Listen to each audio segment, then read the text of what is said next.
Bali nasa ilalim tayo ng puno. So meron pa, hindi pa sila nahinog. Pero kumuha na tayo. Ginawa natin ginataang langka, sarap. Nandun sa ano natin, sa kabilang video nung nagluto tayo ng ginataang langka. Kasama si Kapitan Pisok tsaka sa tropang Mandirigma. Tapos ang daming ayan, bunga ng duhat. Ayan, lalaki oh. Ang dami. Kukuha tayo mamaya. Hello again mga marit parikoy. In this video mga marit parikoy, i-update ko lang kayo dun sa mga bonsai natin. So today mga marit parikoy, kasama si paring doon. Tinitrim na niya yung mga ibang bonsai na kailangan nang itrim para lumabas yung ibang sanga niya, katulad nito. Ito yung bagong bili natin, ayan, bonggambilya. So tinanggal niya yung mga hindi niya kailangan sanga, tinitrim niya lahat yung kailangan itrim. So ayan, so far yung mga binili nating mga bago, okay naman sila. So, hindi pa natin sila nai-re-repat kasi hindi pa natapos yung in-order nating paso para sa kanila.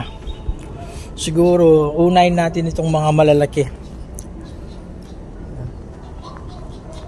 Pag natapos na yung mga in-order nating mga paso, mga marpari ko, i-wire muna natin sila bago natin sila i-re-repat.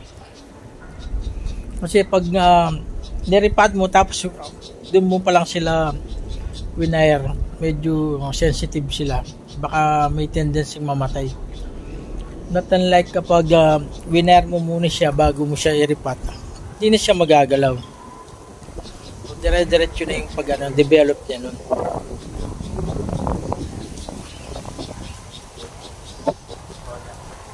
Lakas nila oh.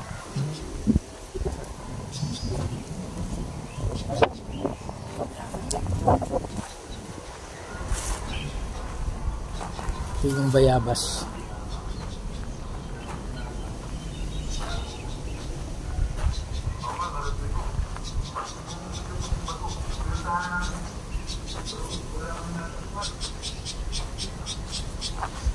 Ito yung sampalok natin, tama rin.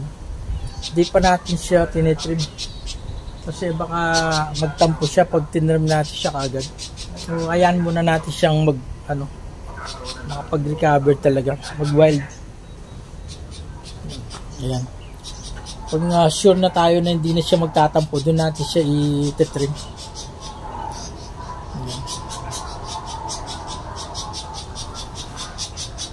Tapos yung mga iniripat natin, ayan na. Okay naman sila, walang namatay. Tsaka yung mga malilit natin, linigay natin dito sa isang sulok sa kabila para yung mga malilit dito sila, yung malalaki dun sa kabila. So ayan.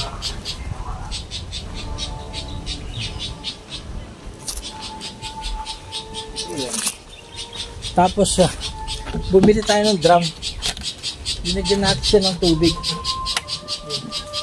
in case na mawalan ng tubig yung nawasan natin, alas may pagkukunan tayo ng tubig. Kasi lately sobrang init talaga. Yung ibang alaman ko doon sa kabilang bonsai garden, nasunog yung mga dahon nila kasi isang araw na walang tubig dahil namatay yung kuryente. So hindi ko sila nadiligan ng isang araw, nasunog yung dahon niya sa sobrang init. Ayan. Bali nasa ilalim tayo ng puno. So meron pa, hindi pa sila nahinog. Pero kumuha na tayo. Ginawa natin ginataang langka, sarap. Nandun sa natin, sa kabilang video nung nagluto tayo ng ginataang langka. Kasama si Kapitan Pisok tsaka sa tropang Mandirigma.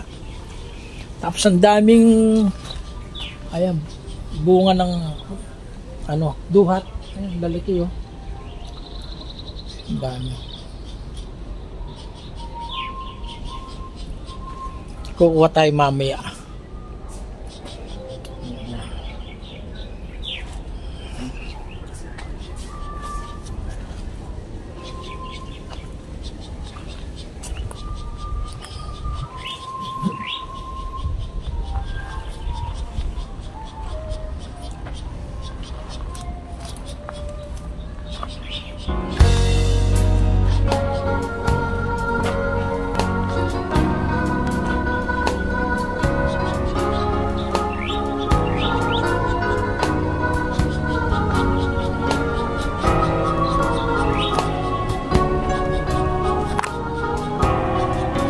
So, ayan mga pare ko. Salamat sa panunod ng video natin. Sana huwag kayong magsawa sa kakapanood ng mga bonsai natin. So, hanggang sa muli, huwag kalimutan ni-like, share, subscribe yung channel natin. Maraming salamat. God bless.